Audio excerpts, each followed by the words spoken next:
Welcome back to my channel and a very special welcome if you're new here. My name is Jen. I'm a certified weight loss and nutrition coach, and today we're talking about protein. I've lost and maintained a 140-pound weight loss by following my protein goal every single day, making sure I'm in a calorie deficit and making sure I'm getting in enough protein. But is more protein always better? That's what we're going to discuss today. So if you're excited, give this video a big thumbs up. Subscribe if you're not. Turn your bell on because I upload new videos every Tuesday and Thursday. Down in the description box, I will have nutrition coaching, personalized macros and calories. That's what I calculated, followed for myself. And like I said, I've lost and maintained a 140-pound weight loss. Highly recommend the little bit of investment in yourself to have those macros and calories done. And today's video will explain a little bit more why. I also offer one-on-one coaching for questions, accountability, or to talk with me directly. Links and discounts to my favorite things are also down below for you. So let's talk about protein, and is more better?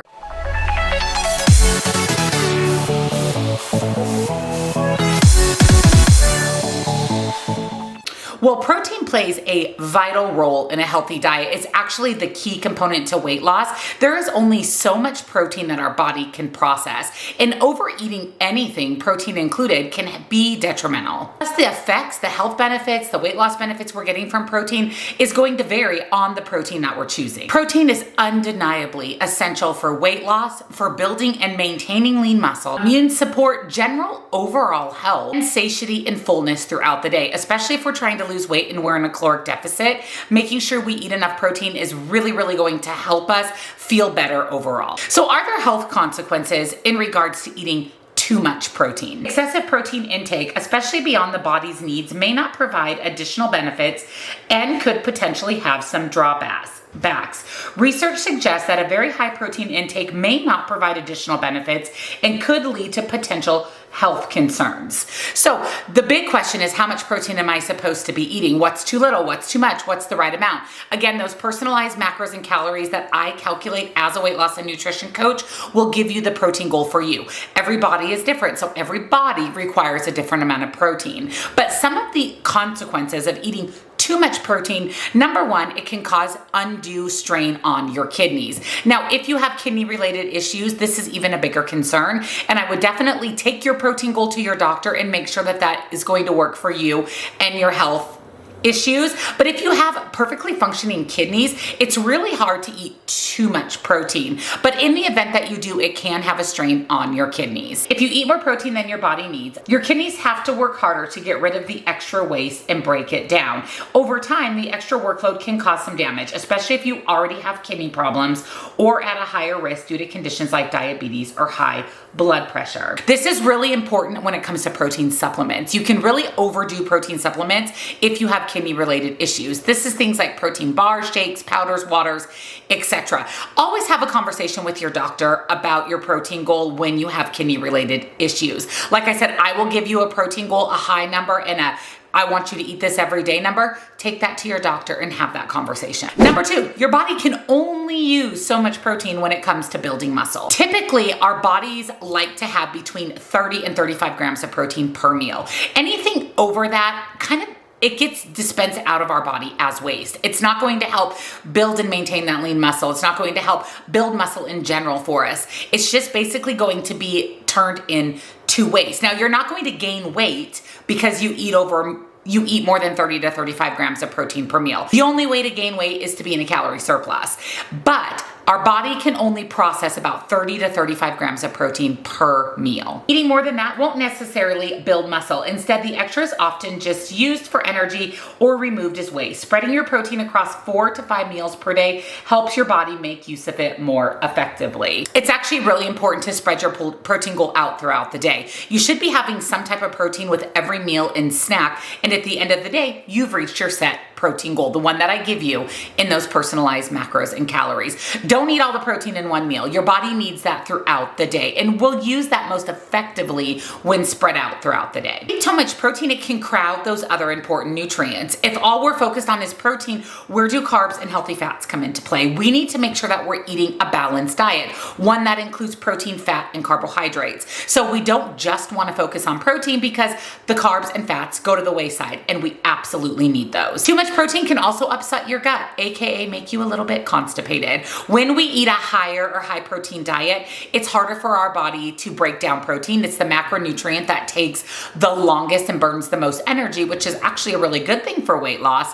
But protein, too much protein can cause some digestive gut distress and can cause us to have issues with number 2. So what I would recommend is easing up your protein slowly. And again, spreading it out throughout the day is really going to help you not consume so much at one time, causing those issues with your gut and disposing of your waste. I would also recommend making sure that you're eating between 30 and 40 grams of fiber every day. That's going to help move everything through your body, protein included. If you find that you're getting some digestive upset when it comes to protein, or you're feeling a little bit constipated, try upping your fiber, drinking a little bit more water, and I would also recommend taking a probiotic every day. Probiotics work with the prebiotics in your food to regulate your gut health. I take the Clean Simple Eats Pink Probiotic. It is my favorite. I'll link it down below for you, but I would recommend for sure including a probiotic every day, and even a fiber supplement. I put 2 tablespoons of Just Better Fiber in my protein coffee every single morning. So I'll link Clean Simple Eats and Just Better Fiber down below for you with a discount. So when we think about how much protein we need, what's put into that number? What do I use to give you your personalized, customized, to you and your body protein goal? Once you purchase those on my website, I send you a questionnaire. It is an in-depth questionnaire that you will answer, send back to me, and I will calculate based on that. I'll actually be calculating your protein, carbs, and fats and your calories. But some of the things that we use when we do that, number 1 is your activity level. More active individuals or those engaging in intense training may require more protein to support muscle repair and growth. Your age. Older adults need higher protein intake to prevent muscle loss associated with aging. Your health goals. Individuals aiming to lose weight may benefit from a higher protein intake to promote feelings of fullness and preserve lean muscle mass. Your body composition. Those with higher muscle mass may require more protein to maintain and build muscle. And your training intensity. Intense training plans may require protein needs to repair and build muscle tissue. Those pieces, amongst many others, are taken into account when I give you your protein goal. Also, there's some considerations that we need to think about when it comes to protein consumption. Like I mentioned in the beginning, not all protein sources are created equally, and some protein benefits your body a little bit more than others. First of all, the nutrient balance. Protein should be measured in specific units. For example, 30 grams of protein for accuracy. Quality versus quantity. The source and quality of your protein matter just as much as the amount. Whole food sources like lean meats, fish, eggs, dairy, legumes, and nuts provide additional nutrients beneficial for your health. Your individual variation. Protein needs vary based on personal factors, including age, weight, and activity level, like we discussed earlier.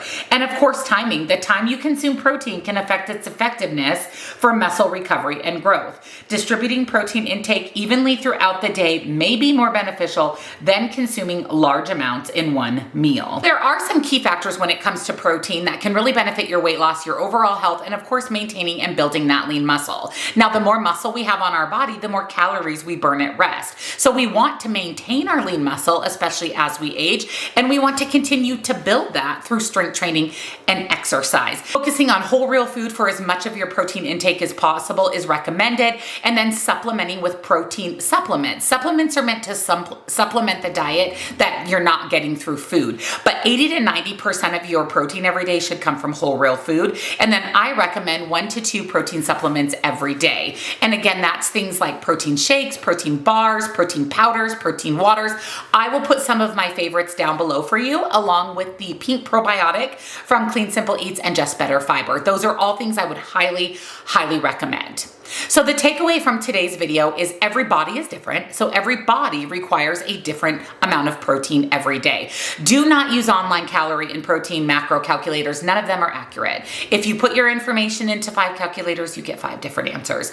Invest a little bit in yourself. Have me do your macros and calories. Let me give you the amount of protein you're supposed to eat every day to do everything we talked about. Lose weight, maintain your weight, build and maintain lean muscle, boost your metabolism, keep you full and satisfied, and obviously help you reach your health goals overall. Let me know down below what is your favorite source of protein, and do you break it up throughout the day as well? Let me know all of your thoughts, tips, and tricks down below. Like I said, I'll have everything linked in the description box, including those personalized macros and calories. Thank you so much for watching, friends, and I'll see you in the next one.